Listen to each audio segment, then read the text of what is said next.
Yeah. And why? I'll show you in the demo. The script I just recorded, or the action just recorded, I can clear it here. So that's a few. When I run it, I get a dialog showing me what it's doing.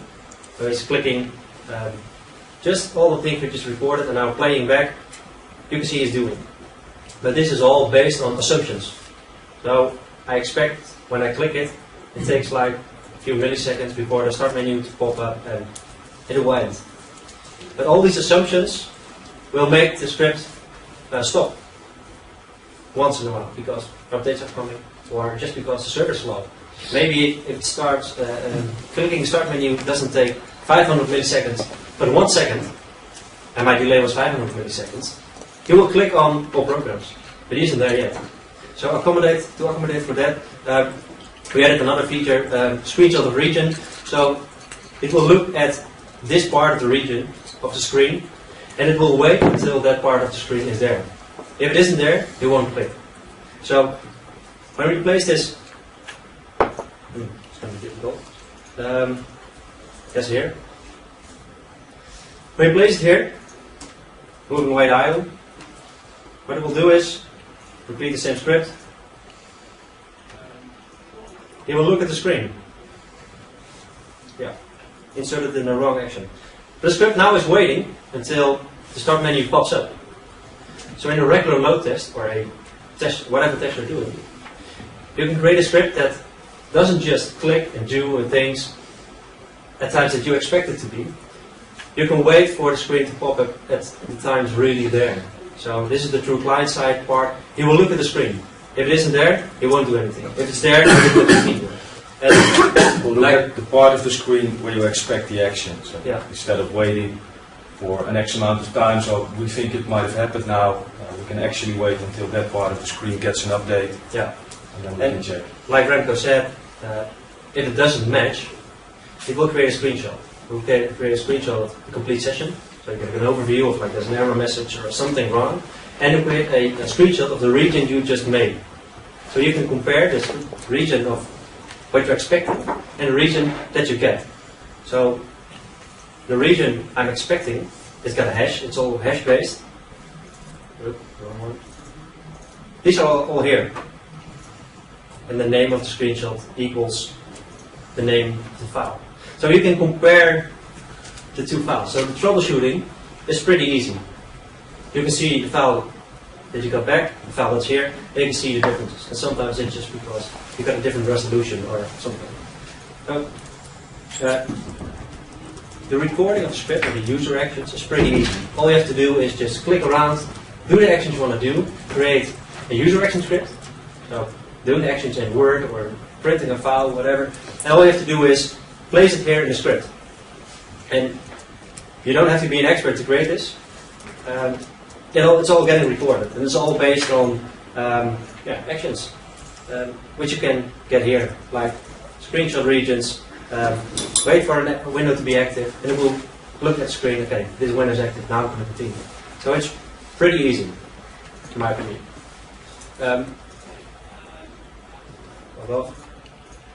So creating the script is pretty easy. I think if you're in SPC or in VDI or doing scripting and things, that you can do this as well. So I've prepared a little demo script so I can show the rest of the application. Testing user. And this demo script is doing just a few basic actions. It logs in a ZenApp 6 environment. It's waiting before it's logged in. It's waiting for the desktop to appear, and when the desktop appears, okay, let's continue. We're going to start a business application, WordPad. Takes the corporate font and types really important text. So this is the regular user working, doing his thing. This is what regular users will do, so you're creating a workload from your customer's perspective. A bit too much text. So is it typing that at the speed you recorded it? No. Yes, yes, you can. You can say, okay, this is where I recorded it. But you can also give up a time meta grade, like, okay, do it in 10 milliseconds, 200, whatever you want. But if it's 10 milliseconds and you have a slow connection, it won't go any faster because it's from the client side. So it sends, it waits for acknowledgement, and it will continue. So if you just set it to the fastest speed possible, then it might go really fast, really heavy load. But if the line is slow, it won't go any faster. The line is still the bottleneck. And in a traditional way, when you have a server-side component, it works every time. Even if you have a slow web connection or your client isn't fast, it won't go any faster. So it's actually waiting for each letter to appear before it types the next letter? Yeah, almost. Or will it, if you've got a slow connection, do you see a couple of letters and then lots of letters all appear quickly? Which is not what a user would do. They'd stop. They would stop, yeah. No, well, it's based on... The pointer on the phone. Yeah, so. You can do it that way. No, we're just basing... it depends on the Citrix object. We're using the ActiveX object from Citrix, in this case. And we're sending the command, we're getting feedback like, okay, it's sent, it's done, now you can continue. But you can check the regions as well. But if you do it for type text, you need to check each letter, which is pretty, yeah. But it will stop. If it's slow line, it won't go any faster. One part of the script that you showed is he's printing as well. So he doesn't just type some text and insert a corporate image.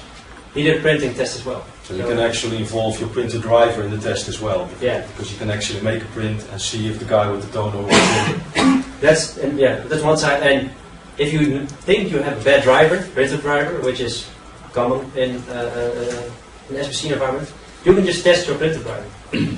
I had a case a year ago where I just had a bunch of drivers and didn't know which one. So each printer driver tested 10 users, opening PDFs, printing, and indeed with one driver, I had a blue screen. So instead of asking users, okay, please log in, okay, please test it now, and a week later, okay, I think the driver is okay, I did it in 2 days, and I found the bad driver and fixed the problem. So this is another use case of the logic. Did that click? Oh. Wasn't supposed to happen. I didn't want to log in. So, this is the recording part. So this is just a startup. You got your user actions, your scenario from the customer, building a script, it ends with a script, and then you want to start the load test, you want to start testing your environment. So in the directory you've got a management, this is the management console, where I can add the locals, I can control the entire environment. There is a testing profile, and the load profile, or test profile, describes how the test looks. It's got a name, a few active users, the Active Directory users we're using, and a, ICA file where a description of the Zenap farm and the script he needs to execute when it's logged in. So in this case, just a regular Zenap 6 environment, just the Nextx Finish installation, no optimization or anything, just default.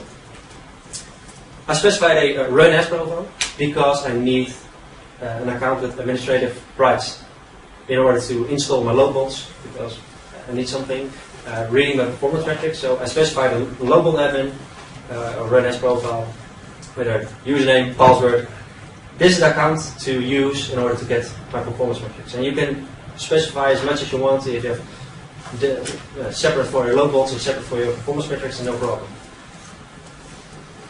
I have a load bot, which is my second virtual machine, which is a regular Windows 7 machine. Nextx Finish. Didn't activate it yet. Demo. Just regular. So Nextx Finish, installed and push the load bot, and it's done. Oh, I did install the ICA client, by the way. You need that. And then, next step, just top to down. This is important, the phases. So, what if I have 100 users? Do I want them to log in all at the same time? An IDM test could be. Or do you want to build it up slowly? I want 2 users each 30 seconds. Or do you want 4 users and then wait 60 seconds? This is where you can build up slowly or start fast and go slower. So in the beginning I know the first 50 users, no problem. After 50 users, start doing 2 simultaneous sessions, and then 1 simultaneous session. So you can build up your load, especially with a stress test. At the end, you want to build up slowly and find, okay, when you add another user, what will happen? And another one, and another one. So you can really pinpoint, okay, at this moment, it was done, it's finished. And you can randomize the users, so if you want a random load, random users, it will do it for you. So in the beginning I specified 2 users or 100 users, doesn't matter, you can just load it. Next step is the performance counters. So it will, missing that one. Each performance metric you specify, he will collect it for you. So it's just easy browsing, adding performance metrics, and he will collect it for you. So you can add the counters you're interested in.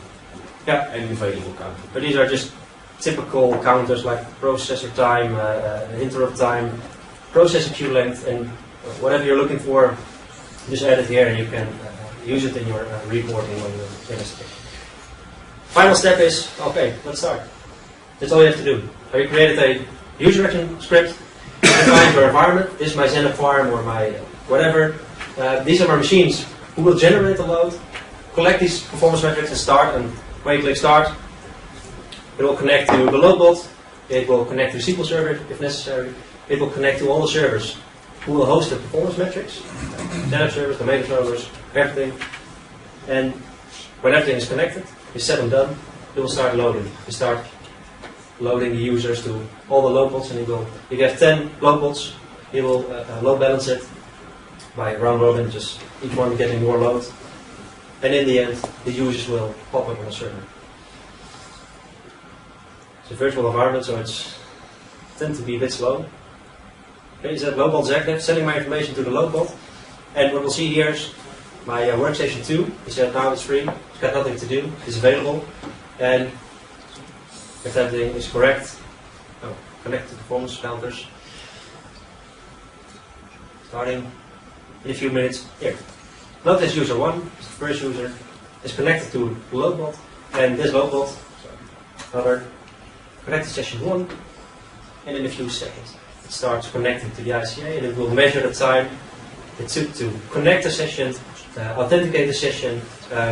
It will start measuring from the start. So it's not just after you're logged in, it's right now. Now we can see how long did it take to connect, how long did it take to authenticate, how long did it take for a roaming profile to load, how long did it take for each action is measured. And it's doing the same script we just did. Only then, this is the first, and later on, a second one will do. So now we're doing a load test. So it's pretty easy. And here you will see, from my center console, he's waiting. In 30 seconds, another user will be added. Maybe 5, maybe 10, depending on your testing environment. You can force it to cancel the wait and push it even faster if you want. But not now.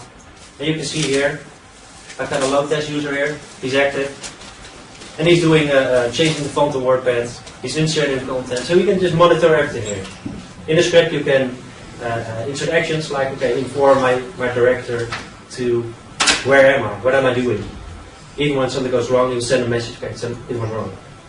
And you'll see here, there are 2 sessions in progress, how much are successful, how much are failed, especially when doing a large test, like thousands of users. You can see, okay, I'm at 700 users, and my numbers of failed are increasing, and my success aren't. And you probably reached your maximum, it's just increasing. So you can follow the complete process, and in the end we'll say, okay, I'm finished, 2 successful and 0 failed, or maybe 2 failed, depends.